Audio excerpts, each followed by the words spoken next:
Most people are waiting for their life to change so they can feel gratitude, to feel abundance, to feel whole. You know, that's the old model of cause and effect, you know. So if you're living with emptiness, you're living with lack, you're living with pain, most people have been conditioned that something out there has to take away this emptiness or feeling inside of them. But if you believe that you're creating your life and you're living by lack, well, lack isn't going to create abundance, right? So then it makes sense then that you don't really actually create wealth, you generate wealth, you generate abundance. So the moment you start teaching your body emotionally what that future is going to feel like before it's made manifest, well, your body, as the unconscious mind, believes it's living in that future in the present moment. Now, it's a scientific fact that it's the environment that signals the gene. The end product from an experience in the environment is an emotion. So when you begin to embrace an elevated emotion, you're beginning to signal the gene ahead of the environment. What's the importance of that? Well, genes make proteins, and proteins are responsible for the structure and the function of your body. And the expression of proteins is the expression of life. So by you creating an elevated emotion and teaching your body what that future will feel like before it's made manifest, your body's starting to live in that future reality in the present moment. Now here's the key. If you were able to become familiar with gratitude, become familiar with wholeness, become familiar with abundance, to become familiar with freedom, and you're able to generate those chemicals every single day, more than likely you would be walking around feeling like your future has already happened, and you would no longer be looking for it to happen. You would already feel like it has happened. Now, what is the importance of that? Well, you're literally becoming somebody else. So you're leaving your lack, you're leaving your guilt, you're leaving your emptiness behind. Your personality, literally, Ed, is made up of how you think, how you act, and how you feel. And how you think, how you act, and how you feel is your personality, and your personality is intimately connected to your personal reality, your life.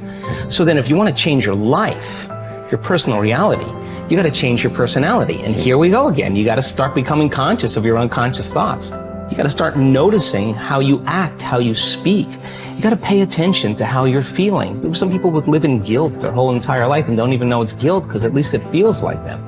So then when you start doing that, you begin to objectify your subjective self. So then when you begin to make small changes, back to thought, a new thought should lead to a new choice. A new choice should lead to a new behavior. A new behavior should create a new experience, and a new experience should create a new emotion. And that new emotion is teaching your body chemically to understand what your mind has intellectually understood. Now your body is embodying the truth. I believe in human possibility, human potential, and I think that one of our biggest limiting beliefs is the belief of how limited we really are. And so my interest is to give people the science to begin to understand how powerful they really are. And I think that science really is the language that does that really well. And the new sciences like quantum physics and neuroplasticity, neuroscience, neuroendocrinology, psychoneuroimmunology, the mind-body connection, epigenetics, all of those sciences point the finger at possibilities. So I want to create a language for people from a philosophical or theoretical standpoint for them to begin to understand what's possible. But then I want to be able to have those people begin to wire that information in their brain completely, because learning is making new connections, right, in the brain. But remembering is maintaining and sustaining those connections. And it's so much easier to lose our vision than to remember it, right? So then we have to begin to hardwire the brain or install the neurological hardware in preparation for an experience. So the more people understand what they're doing and why, then the how gets easier. So I want to then set up the conditions in an environment, in a workshop where people can begin to apply or personalize what they learn so that they can have an experience. An experience then further enriches the brain. But the prize of an experience is an emotion.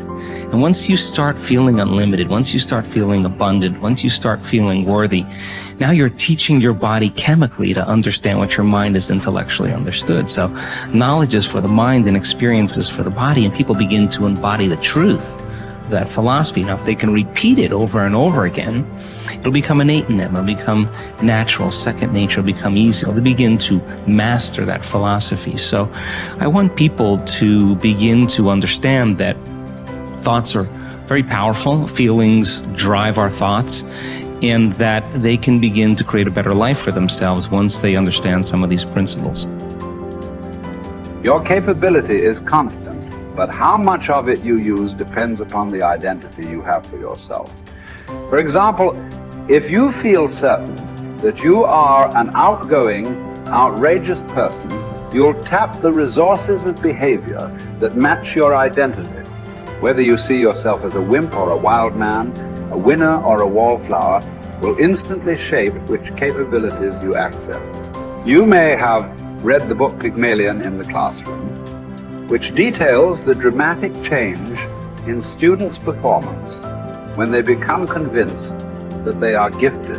Time and again, researchers have shown that students' capabilities are powerfully impacted by the identities they develop for themselves as the result of teachers' belief in their level of intelligence. In one study, a group of teachers were told that certain students in their classes were truly gifted and to make sure that they challenged them to continue to expand. As can be expected, these children became the top achievers in their class. What makes this study significant is that these students had not actually demonstrated higher levels of intelligence. And in fact, some had previously been labeled poor students. Yet it was their sense of certainty that they were superior, which had been instilled by a teacher's false belief, that triggered their success. The impact of this principle is not limited to students. The kind of person other people perceive you to be controls their responses to you. Often this has nothing to do with your true character. For example, if a person sees you as a crook, even if you're an honest person and do good things, this person will search for the sinister motive behind your acts. What's worse is that after making a positive change, we often allow others in our environment who have not changed their image of us to anchor our own emotions and beliefs back into our old behaviors and identities. We all need to remember that we have tremendous power to influence the identities of those we care about most. The best effect of fine persons is felt after we have left their presence. Ralph Waldo Emerson. We all will act consistently with our views of who we truly are, whether that view is accurate or not. The reason is that one of the strongest forces in the human organism is the need for consistency. Throughout our lives, we've been socialized to link massive pain to inconsistency and pleasure to being consistent. Think about it. What labels do we attach to people who say one thing and then do another, who claim to be one way and then behave another?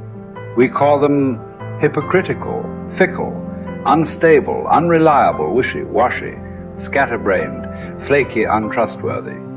Would you like to have these labels attached to you? Would you even like to think of yourself in this way? The answer is obvious. A resounding no as a result whenever we take a stand, especially a public stand, and state what we believe, who we are, or what we're about. We experience intense pressure to remain consistent with that stand, regardless of what that inflexibility may cost us in the future. Conversely, there are tremendous rewards for remaining consistent with our stated identities. What do we call people who are consistent? We use words like trustworthy, loyal, steady, solid, intelligent, stable, rational, true blue. How would you like to have people consistently use these labels to describe you?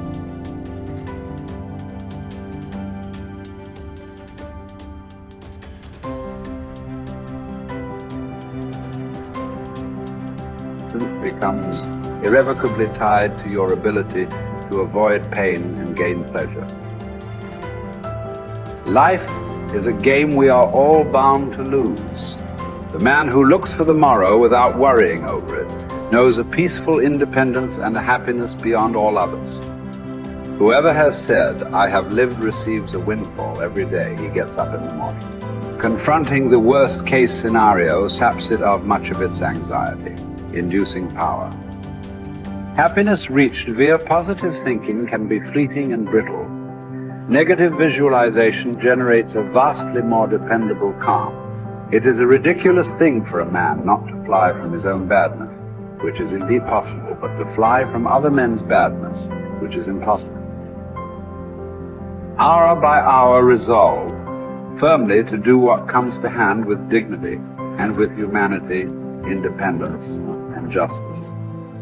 Allow your mind freedom from all other considerations. This you can do if you will approach each action as though it were your last, dismissing the desire to create an impression, the admiration of self, the discontent with your lot. See how little man needs to master for his days to flow on in quietness and piety. He has but to observe these few counsels, and the gods will ask nothing more.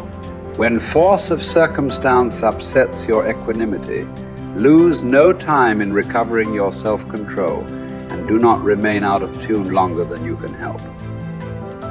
Habitual recurrence to the harmony will increase your mastery of it.